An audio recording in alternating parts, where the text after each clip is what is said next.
فضائل معصومین علیہ السلام کے فضائل، مصائب معصومین علیہ السلام کے مصائب بیان ہوتے ہیں اور ہوتے رہیں گے، ان کا سلسلہ کبھی نہیں رکے گا۔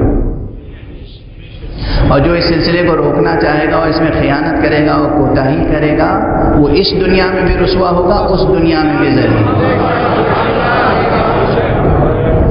لیکن ان فضائل و مصائب کے ساتھ ساتھ ہمیں زندگی جینے کے وہ اصول بھی سیکھنے ہیں جو معصومین نے سکھائے ہیں، اور اس لیے ان اصول کی تبیین میں، ان اصول کی تفسیر بیان کرنے میں، ان اصول کو تشریح کے ساتھ پیش کرنے میں وقت درکار ہوتا ہے۔ اس وقت کے لیے آپ کا صبر درکار ہے۔ پروردگار نے ہر ایک کو ایک انفرادیت کے ساتھ پیدا کیا۔ اب میں جو مثال دینا چاہ رہا تھا وہ برداشت کیجیے۔ ایک کتابچہ مجھے ملا بہت پہلے، ایک کتاب خود لکھ رہا تھا، تو یہ فکر ہوئی کہ بھئی اس موضوع پر دوسروں نے جو کچھ لکھا ہو پہلے مطالعہ کر لوں۔ فن خطابت پر ایک کتابچہ ملا مجھے،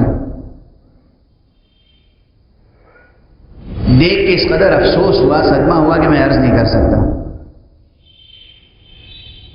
اب وہ کہاں سے چھپا تھا اور کس کی تالیف تھی یہ ذکر نہیں کروں گا، وہ کنٹینٹ بتا دیتا ہوں۔ اس میں یہ لکھا ہوا تھا کہ اگر تم یہ چاہتے ہو، ریڈر سے خطاب تھا، نئی نسل سے،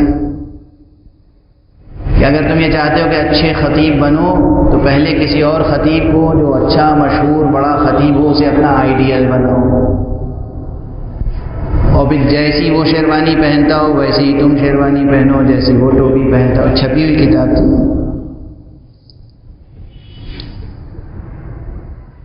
اور اس طرح سے گویا اس کی شبیہ بن جاؤ۔ مجھے یہ کتاب اور یہ مقالہ پڑھ کے اس قدر تکلیف ہوئی کہ جس کی ہر بچہ پیدا ہونے والا ایک خاص انفرادیت کے ساتھ پیدا ہوتا ہے، اور حق سبحانہ و تعالیٰ اسے انفرادیت کے ساتھ پیدا کرتا ہے۔ یہ تعلیم و تربیت کا طریقہ اس کی انفرادیت کو قتل کرنے کے مترادف ہے۔ کوئی کتنا ہی بڑا ادیب اور خطیب اور شاعر کیوں نہ ہو، وہ ہے، آپ ہیں۔ مادر فطرت عقیم نہیں ہے، خزانہ قدرت میں کوئی کمی نہیں ہے، وہاں تجلی میں تکرار نہیں ہے، وہ ایسا صانع نہیں ہے جو ایک جیسی صنعت پیدا کرتا رہے، وہ ایسا قادر ہے، خلاق ہے، صانع ہے، بدیع ہے، باری ہے کہ ایک ہی جیسی چیز پیدا کرتا ہے لیکن وہ ایک جیسی ہوتی نہیں۔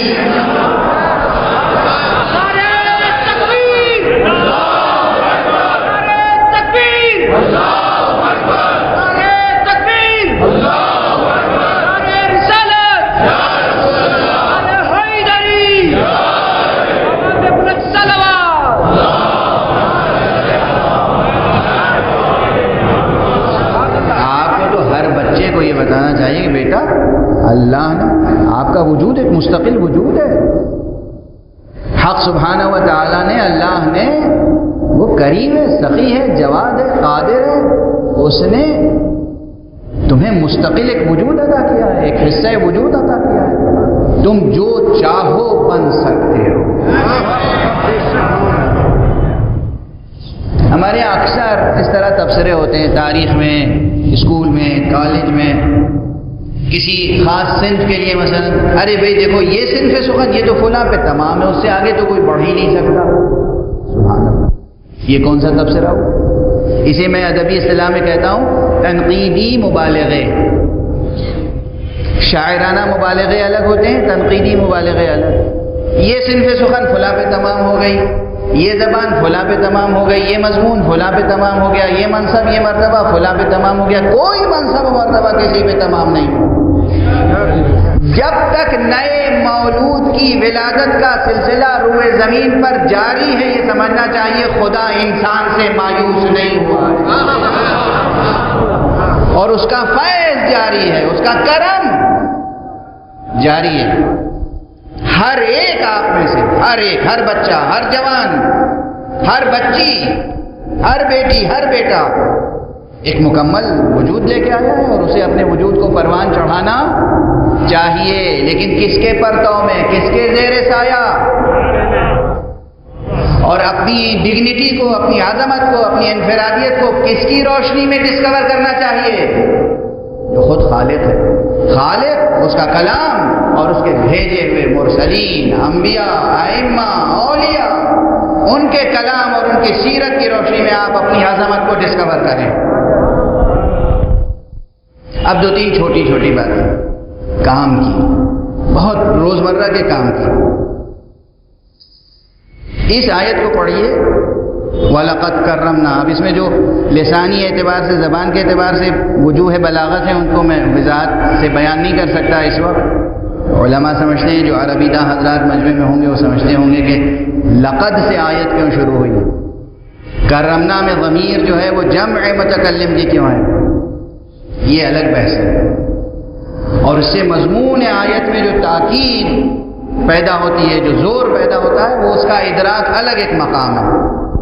پروردگار ایک ہے نا، ایک واحد ہے، احد ہے، فرد ہے، وتر ہے، ایک ہے، اکیلا ہے، لیکن اس نے قرآن مجید میں بہت سے مواقع پر اپنے لیے ضمیر جمع متکلم استعمال، نحنو، انا، یہاں بھی ہے کرمنا، ہم نے کرامت بخشی۔ پروردگار اپنی تمام صفات کے ساتھ اعلان کر رہا ہے، ہم نے انسان کو، بنی آدم کو کرامت بخشی۔ اچھا، یہ ایک کلی بیان ہے، ایک جامع بیان ہے۔ اب کرامت جو بخشی، بعد میں 2-1 باتیں ایسی ذکر کر دیں کہ جس سے واضح ہوتا ہے کہ کرامت جو بخشی ہے اس سے مراد کیا ہے، وہ عناصر عظمت بشر کیا ہو سکتے ہیں، تاکہ تصور مبہم نہ رہ جائے۔ میں نے کہا نا، ہر آدمی، ہر بچہ، ہر فرد چاہتا ہے ہم بڑے آدمی بن جائیں۔ بڑے آدمی کا معیار کیا ہے؟ تو وہ بازاروں میں جا کے دیکھتا ہے، فلم انڈسٹری میں دیکھتا ہے، سیاست میں دیکھتا ہے کہ بڑا آدمی کسے سمجھا جاتا ہے۔ حقیقی تصور بڑا آدمی کون ہوتا ہے، مستقل آدمی کون ہوتا ہے، صاحب کرامت کون ہوتا ہے۔ لفظ کرامت پر بھی وقت ملا تو گفتگو کروں گا، کیونکہ اس خود علامہ جوادی آمولی کا ایک جملہ ہے کہ عربی زبان اور قرآن مجید کے بعض الفاظ ایسے ہیں کہ ان کا بدل فارسی میں بھی موجود نہیں ہے۔ حالانکہ فارسی زبان بہت ہی دلاویز، دلنشیں زبان ہے، بہت ہی بلیغ زبان ہے، عظیم زبانوں میں سے ایک زبان ہے فارسی زبان، مگر عربی کے بعض الفاظ اور قرآن مجید کے بعض الفاظ کا ترجمہ فارسی میں بھی ممکن نہیں ہے۔ اور ان الفاظ میں سے ایک لفظ کرم اور کریم بھی ہے۔ یہ علامہ جوادی آمولی کا جملہ ہے جو عرض کر رہا ہوں آپ کے ساتھ۔ فرماتے ہیں لفظ کرم اور کریم، اس میں جو جامعیت ہے عربی زبان میں، اس کا ترجمہ ممکن نہیں ہے۔ اب یہاں اسی روٹ ورڈ سے، اسی مادے سے کہا گیا وَلَقَدْ كَرَّمْنَا، ہم نے انسان کو مکرم بنایا، ہم نے انسان کو بزرگوار بنایا، ہم نے انسان کو عظمتیں بخشی، بنی آدم کو۔ اچھا، اس کے بعد فوراً کیا کہا گیا؟ وَحَمَلْنَاهُمْ فِي الْبَرِّ وَالْبَحْرِ، اور ہم نے ان کا بار اٹھایا، بر و بحر میں، خشکی اور تری میں ان کا بار اٹھایا۔ صرف وَحَمَلْنَاهُمْ فِي الْبَرِّ وَالْبَحْرِ، یہ تعبیر جو یہاں پیش کی گئی اس بیان کے بعد کہ ہم نے عظمت بخشی بنی آدم کو، اس میں غور کرنا ہوگا کہ یہ بار اٹھانے سے مراد کیا ہے، اور اس اعلان سے مقصد کیا ہے۔ کبھی بھی اعلان درس سے خالی نہیں ہوتا، پیغام سے خالی نہیں ہوتا، میسج سے خالی نہیں ہوتا۔ اس میں ایک بڑا پیغام یہ ہے کہ اگر تم یہ بات سمجھ گئے تو اتنا لحاظ رکھنا کہ ہم نے عظمت عطا کی، اور عظمت عطا کرنے کے بعد کیا کہا کہ ہم نے تمہارا بار اٹھایا ہے خشکی اور تری میں، یعنی تمہاری عظمت کا راز یہ ہے کہ خدا کے علاوہ تمہارا بار کسی اور پر نہیں ہونا چاہیے۔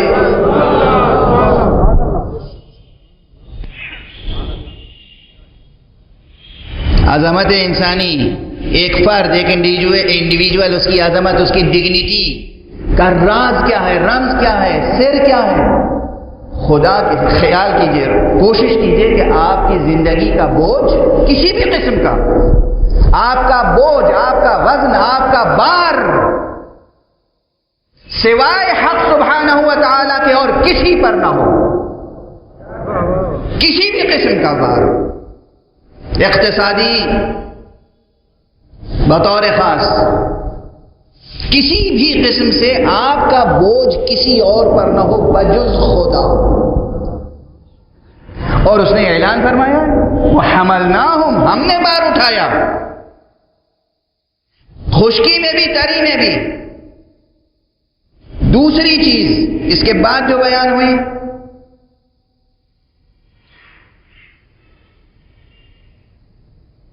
وَرَزَقْنَاهُمْ مِنَ الطَّيِّبَاتِ، اور ہم نے انہیں پاکیزہ رزق عطا کیے۔ یہ جو بتایا گیا اس کے معنی کیا ہے؟ انسانی عظمت، انسانی ڈگنیٹی، انسانی کرامت کا ایک اہم رکن یہ ہے، ایک اہم ستون یہ ہے، عرش عظمت انسانی کا ایک اہم ستون یہ ہے کہ اس کا رزق پاکیزہ رزق ہو، آلودہ رزق نہ ہو۔ باتیں چھوٹی چھوٹی ہیں،